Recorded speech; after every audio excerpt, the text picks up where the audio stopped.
دیکھیے اللہ کی خفیہ تدبیر کافروں کے ساتھ کیسے ہوتی اور اس کی خفیہ تدبیر ہی کامیاب رہتی. ایک شخص تھا جس کو اللہ تعالیٰ نے 300 سال کی عمر عطا فرمائی تھی. عمر 300 سال اس کو کل ملی. اس کا نام تھا شداد ابن عاد. عاد کا بیٹا شداد. شداد کا نام سنا ہوگا. شداد نے انبیاء کرام کے ماننے والوں سے ایک بات سنی کہ اللہ تبارک و تعالیٰ اپنی ایمان والے بندوں کو جنت عطا فرمائے. جنت میں محل ہے, جنت میں بالا خانے ہیں, اور وہ محل جو ہے وہ مٹی کے نہیں ہے بلکہ وہ سونے کے محل ہے. اس پہ بالا خانے بھی سونے کے ہیں, اس کی دیواریں سونے کی ہے اور اس میں یاقوت جڑے ہوئے ہیں, جواہرات جڑے ہوئے ہیں. اس کے اندر قیمتی اور سچے موتی ہیں. پھر اس میں نہریں بہ رہی ہے, پھر اس میں درخت ہیں, پھر اس میں حوریں ہیں, پھر اس میں پرندے ہیں, پھر اس میں پھل ہے, اس میں پھول ہے, پھر اس میں مشک ہے, زعفران ہے, خوشبو ہی خوشبو ہے. یہ ساری چیزیں اس نے سنی. سننے کے بعد چونکہ وہ اللہ کا منکر تھا, اللہ کے رسولوں کا منکر تھا, وہ کافر تھا, اس نے سوچا کہ معاذ اللہ میں بھی جنت بناؤں گا, میں بھی جنت میں جاؤں گا. اللہ کی جنت میں تو جا نہیں سکتا تھا کیونکہ اللہ کی جنت میں جانے کے لیے ایمان شرط ہے. ایمان والے کے بغیر اللہ کی جنت میں کوئی نہیں جائے گا. جو ایمان والا ہے بس وہی جنت میں جائے گا, ایمان والے کے سوا کوئی نہیں جا سکتا جنت میں. اس کے پاس ایمان تھا نہیں, بادشاہ تھی, حکومت تھی, دولت تھی, اور اس نے جو چھوٹے چھوٹے بادشاہ اور جو چھوٹے چھوٹے قبیلے تھے سب لوگوں پہ ظلم کر کے, جبر کر کے, زیادتی کر کے اس نے جو ہے وہ اپنی ایک حکومت قائم کی.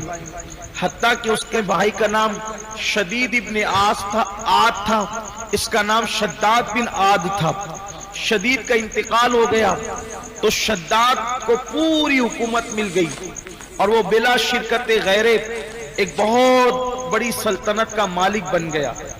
اس نے بڑے بڑے معمار بلائے, بڑے بڑے انجینئر بلائے, اور بلانے کے بعد اس نے کہا کہ میں نے سنا ہے کہ مسلمانوں کی جنت ایسی ہے, ایک جنت میں بھی بناؤں گا. قرآن میں اللہ نے اس کا ذکر کیا, ایک جنت میں بھی بناؤں گا, اور اس جنت کے اندر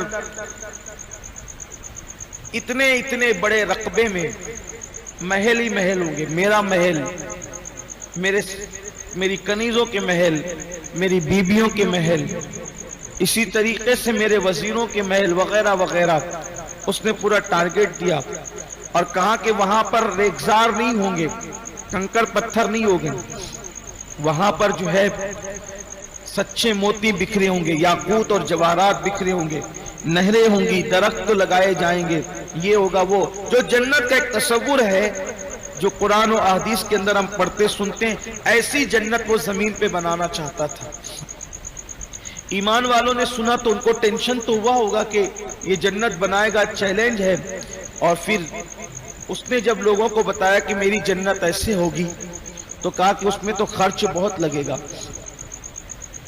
اتنا سونا کہاں سے آئے گا, اتنے یاقوت کہاں سے لائیں گے, جواہرات کہاں سے لائیں گے, یہ کہاں سے لائیں گے, وہ کہاں سے لائیں گے, مشک و زعفران, یہ وہ سب. ان لوگوں نے جو سارے معاملات پیش کیے تو اس نے کہا کہ 200 سے زائد بادشاہ میرے ماتحت ہے. 200 سے زائد بادشاہ, وہ 200 سے زائد تھے اور 250 سے کم تھے. بعض روایتوں میں 235 کا ذکر بھی آیا ہے. میں احتیاط کے ساتھ عرض کر رہا ہوں کہ وہ 200 سے زائد اور 250 سے کم. تو اس نے کہا کہ جتنے بادشاہ ہیں سارے بادشاہوں کو کہے کہ اپنے خزانے سے سونا, یاقوت, جواہرات, ہیرے, موتی, یہ سب وہ ادھر بھیجیں ہمارے پاس, سب جمع کرو. اور ان سب بادشاہوں کے رعایا کے اندر جس کے پاس سونا ہو, یاقوت ہو, جواہرات ہو, وہ سب کو کہو کہ وہ بھی سب جمع کرائیں. جو نہیں دے اس سے ظلمن چھینو، ان سے جبرن چھینو، اس لیے کہ ہمیں بنانا جنت ہے۔ اس پاگل کو پتا نہیں تھا کہ اللہ نے جنت تو بنائی ہے لیکن اس نے کسی سے چھین کر تو نہیں بنائی ہے، وہ تو خالق جنت ہے، اسے چھیننے کی ضرورت کیا ہے؟ اور پھر اس کی جنت، یہ جو ہم سنتے ہیں یہ ایک نقشہ ہے، یہ جو ہم سنتے ہیں کہ جنت ایسی ایک نقشہ ہے، ورنہ جب دیکھیں گے تب پتا چلے گا کہ جنت کس چیز کا نام ہے۔ جنت کوئی معمولی چیز نہیں ہے، جنت پھر جنت ہے، جنت کی شان ہے، بلکہ جنت میں تو یہاں کی کوئی چیز آدمی کھا لے تو کھانے پر اس کو بدہضمی ہو سکتی ہے، عام طور پہ لوگوں کو بدہضمی ہو جاتی ہے کھانے پر، مگر جنت میں کتنا بھی کھائے گا اس کو کوئی بدہضمی نہیں ہوگی۔ ہم یہاں کھا کر کے تھوڑا سا بچ جاتا ہے، کھانے پر تھوڑا سا بچ جاتا ہے تو وہ ضائع ہو جاتا ہے، اس کو کوئی کھایا تو کھایا ورنہ وہ ضائع ہو جائے گا، خراب ہو جائے گا۔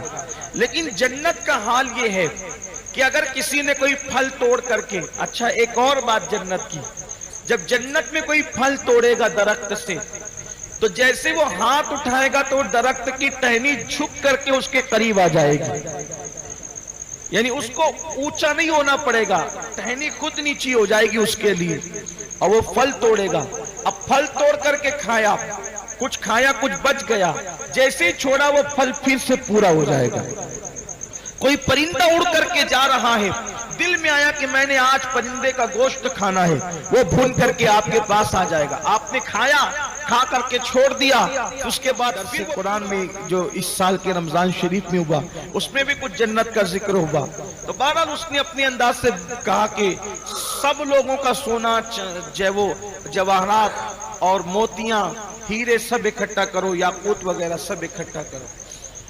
چھینتے گئے،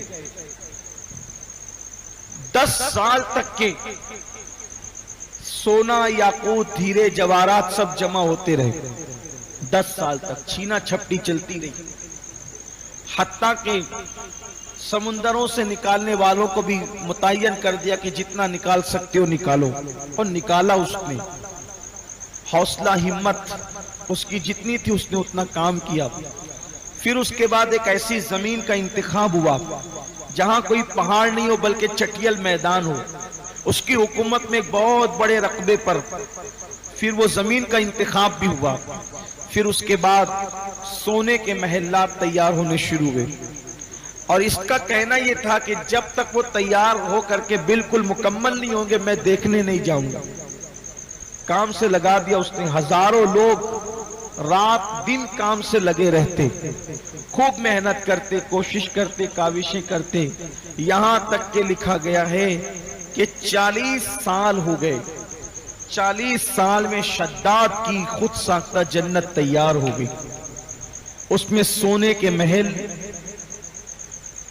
مشک کی زمین، عنبر، نہریں، درخت، پرندے، چرندے سب تیار ہو گئے۔ سب تیار ہونے کے بعد جب اس تک یہ خوشخبری آئی کہ آپ کی خود ساختہ جنت تیار ہو گئی ہے، اس نے کہا ابھی نہیں، ابھی جو میرے وزراء اور وزیر ہیں آس پاس میں ان کے مکانات اور محلات بھی تیار کرو۔ پھر مزید اس میں تیاری ہونے لگی، وہ بھی تعمیر ہو گئے۔ ادھر وہ تعمیر ہو رہے تھے، شداد نے حکم دیا کہ سب کو میرے ساتھ اس جنت میں چلنا ہے، ہم سب اس جنت میں جائیں گے۔ مسلمانوں کی جنت میں تو مرنے کے بعد لوگ جائیں گے، ہم جیتے جی اس جنت میں جائیں گے۔ اس جنت میں جانے کے لیے 10 سال تک تیاریاں ہوتی رہی، گھوڑے، کھچر، اونٹ، ہاتھی، جو بھی وہ کر سکتے تھے اپنے طور پر سب تیاریاں کیا، اور پھر شداد پوری تیاری کے ساتھ، پورے لاؤ لشکر کے ساتھ اپنی خود ساختہ بنائے ہوئی جنت میں داخل ہونے کے لیے نکلا، اور سفر کرتے کرتے ابھی جنت اور اس کے درمیان ایک منزل کا فاصلہ رہ گیا تھا، ایک منزل رہ گئی تھی، کہ اب وہ اپنی خود ساختہ جنت میں جاتا، وہاں سے خوشبو آ رہی تھی ہواؤں کی. ظاہر سی بات ہے مشک اور زعفران جب زمین پہ بچھایا گیا ہو بڑی تعداد میں، جب اس سے ہوا لگ کر کے گزرے گی تو خوشبو کا کیسا سما پیدا کرے گی. ایسے خوشبو کا سما پیدا ہو رہا تھا، اور وہ خوشبو کا سما پیدا ہوا، ایک منزل باقی تھی. ایسے میں اچانک آسمان سے ایک چیخ اور ایک خوفناک آواز سنائی دی. اور جب وہ چیخ اور خوفناک آواز سنائی دی تو شداد اپنے پورے لاؤ لشکر کے ساتھ اس چیخ کی تاب نہ لا سکا، اور وہ اپنی خود ساختہ جنت میں جانے سے پہلے، اس جنت کو دیکھنے سے پہلے ہی مر گیا. مکروا ومکر اللہ واللہ خیر الماکرین. وہ اپنے گمان میں مکر کرنا چاہتے ہیں، اللہ ان کے ساتھ خفیہ تدبیر فرماتا. اللہ خفیہ تدبیر فرمانے والا. مسلمانوں کو پریشان ہونے کی ضرورت نہیں ہے حالات سے، حالات کا مقابلہ کرنا چاہیے. یہ جو پلان کرتے ہیں وہ پورے نہیں ہوں گے، جو میرے اللہ نے منصوبہ تیار کر رکھا ہے وہ پورا ہوگا. لیکن ضرورت اس بات کی ہے کہ مسلمان اپنے رب کی طرف رجوع ہوں، مسلمان اپنے رب کی طرف پلٹیں، مسلمان اپنے رب کی طرف آئیں.